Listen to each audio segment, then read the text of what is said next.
The village Mydral is located about 20 kilometers away from a sometimes roaring neighbour. The volcano Katla is one of the most active volcanoes in Iceland. If she erupts, the glacier on top of her will melt. In the worst case, the meltwater moves far to the southwest and the village gets flooded.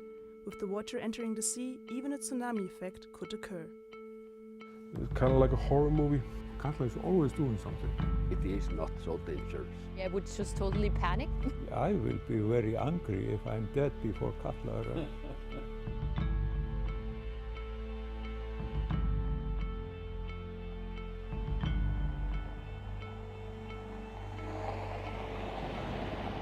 There's something so close to me with brutal force that I have no control over.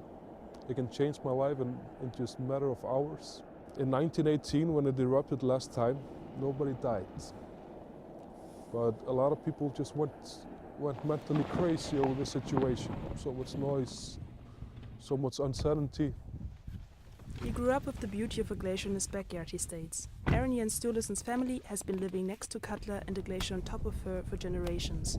Today, Aaron still lives in the village which is closest to Katla in the south of Iceland.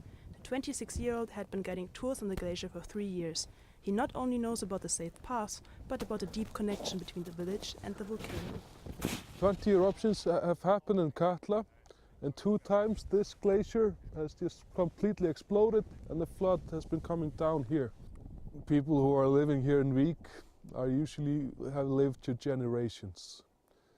So I don't know if it's just stubbornness to stay in an area that usually has a flood every 40 years, or if it's just the thrill of being close to a volcano.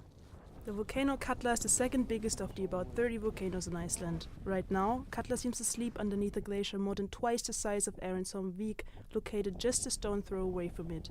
The 612 permanent inhabitants of the Vík area would be affected by the massive meltwater when Katla erupts, causing them to leave their homes. I get asked these questions like, why do you live so close to the volcano? I live in Iceland, so basically anywhere you live in Iceland, you're close to a volcano at some point. So I just don't think about it. If it happens, it happens. While Aaron is exploring Katla from close range, the University of Iceland has been monitoring her from distance in Reykjavik. Although the capital is a 2.5-hour drive away, scientists do research with seismographs they have settled on Katla Glacier. These measure earthquakes not strong enough for a human to sense, but they are happening every day.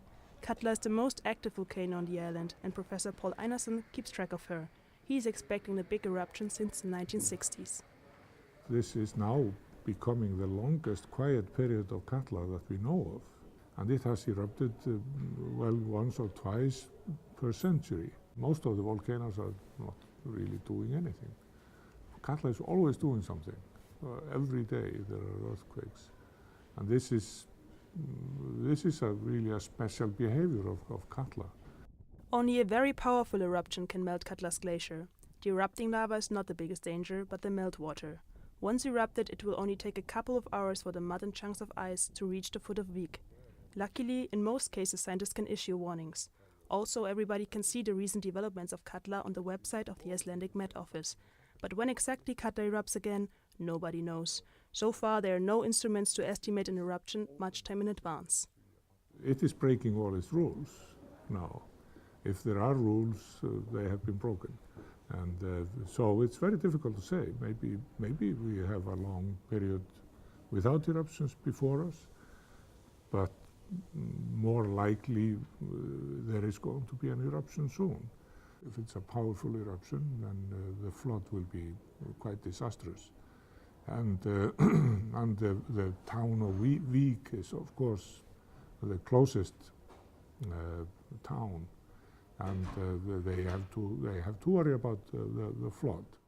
As scientists can't make precise prediction until a few hours before an eruption, the inhabitants of Vík need to be aware of the possibility of an outbreak at all times.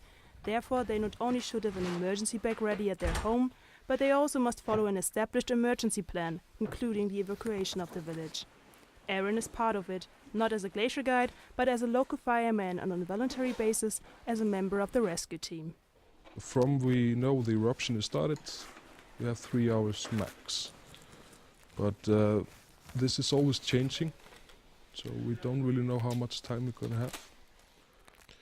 We don't really have a fully drawn plan because the volcano is always changing. Aaron is pointing out the area which will most likely be flooded.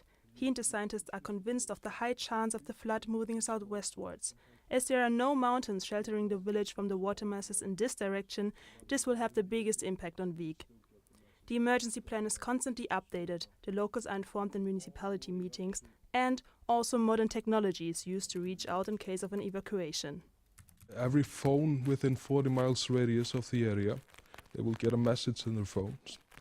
And this will tell you where to go. If you're in a flooding area, then it's going to be dangerous because you might get a flood coming down at you. A whole security commission is set up for the worst case. The mayor of Vik is also the chairman of this commission. While Aaron is involved in acting out the emergency plan, Asgeir Magnussen is directly involved in the planning. He knows where people are supposed to seek shelter when Katla erupts. Every day that goes by, we are closer to the next eruption from Katla. That's the situation. And of course, that's why we are very well prepared. We will try to evacuate the people as soon as possible. We have 2 houses up in the hill where we would register the people. We will use the church as well, and all the people that are in the hotels would be asked to go up to the 2nd floor of the hotel. The houses of Vik are provided with a sign to hang at the front door. Then the rescue team knows if a house has been evacuated during the eruption. Until officials say that their village is safe, the church will shelter the tourists. In the last 5 years, the area witnessed a boom in tourism. It has become the main income of Vik. Now, the Security Commission has to take the many tourists into account. We do that by informing them as well as we can. They're getting some information at the hotels and restaurants where they are, or at least at the hotels where they're staying. And we have this information center which is informative about this situation as well. But of course we are not telling the people about this situation all the time, because it is not so dangerous. The problem is really clear because the tourists don't really know what to do. And it kind of falls on all the rescue teams, the police and the fire department in telling them what to do. From the 2.2 million tourists visiting Iceland per year, 1.7 stay or travel through Vik. The tiny village then has to take care of them. Sabrina Wimmer is a tourist herself, but also decided to work as a tourist guide. The 20-year-old German came to Vik 2 months ago to spend a few months working as a horse-riding tour guide at the Black Sand Beach, the famous tourist attraction in the village. Her perspective differs from the view of the locals. Actually, I must be honest, probably I would just totally panic. I mean, there is no sign or something, or no movie like you have to act like this or go there or something. I just trust fully to my bosses. When Sabrina first arrived in Vik, no one provided her with any information on the risk of an eruption, she complains. During her stay, she realized that she's not the only foreigner with a lack of knowledge. She now sometimes exchanges her thoughts with the tourists she's guiding. Of course, they're really interested too, but I don't think they really know how dangerous it could be. They just think it's fun. Also, Aaron has no experiences with a Katla eruption. He witnessed 6 other big volcano eruptions in his lifetime, but nothing compared to the size of the eruption from 1918, which his great-grandfather Kjartan Leifur Markusson witnessed working as a farmer close to Vik. The observations of the farmers are often the only sources scientists have today. Kjartan, for instance, wrote a diary describing his experiences. It was kind of like a horror movie. The sound was so much that he couldn't hear himself speak, and that was just going on constantly. Kind of the same sound when you're scratching a plate. You can hear the squeaky sound. That's just going on constantly. His experience was kind of massive compared to what I have experienced. So I can't really relate to what he experienced, but I experienced in a small scale what he did. The last person who actually witnessed the 1918 eruption of Katla died a couple of years ago. Now there are only tales and sagas about it, as the diary of Aaron's grandfather. Aaron isn't the only member of his family enjoying these old tales. His great-uncle Þorri Kjartason does so too, as well as Reinir Ragnarsson. The 2 pensioners became friends while working for the rescue team, and they still visit the headquarters. I read it from his grandfather, because it is very interesting to read this book about this volcano eruption. Katla have been some part of my family for, I don't know, many hundred years. It's many stories from the old eruptions, because Katla is a very dangerous volcano. I don't think it's healthy to think about it too much. But every time I smell the sulfur, it reminds me there's a big volcano just close by. Apart from the sulfur smell in the air, the volcano activity can also be measured in the water. Rainy keeps track of the water quality at a glacial river close by. He does so twice a week, bringing his own equipment to see if the reports on the official webpage are correct. To check on the glacier itself, he uses twice a month another special gadget. In a hangar near Vik, his 50-year-old plane is hidden. He still flies his plane at age 84 with no intention of stopping anytime soon. His greatest pleasure is observing Katla's glacier from above. I like it every time, and it's sometimes dangerous, yes, but I like it very well to fly, and I don't like if I don't come in the air in 14 days, I must fly again.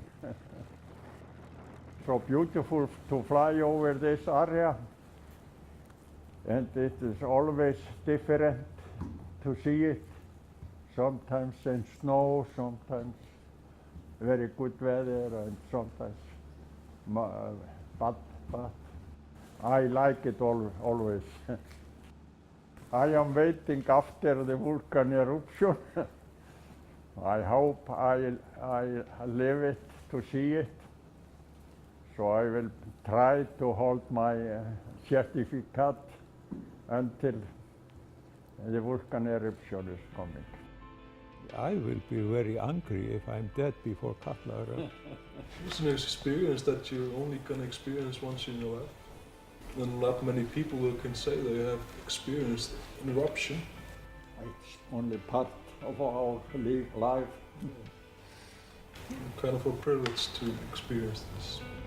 The privilege which still implies the risk of destroyed houses and property, but the people of Vik seem ready to tackle the obstacles of the future.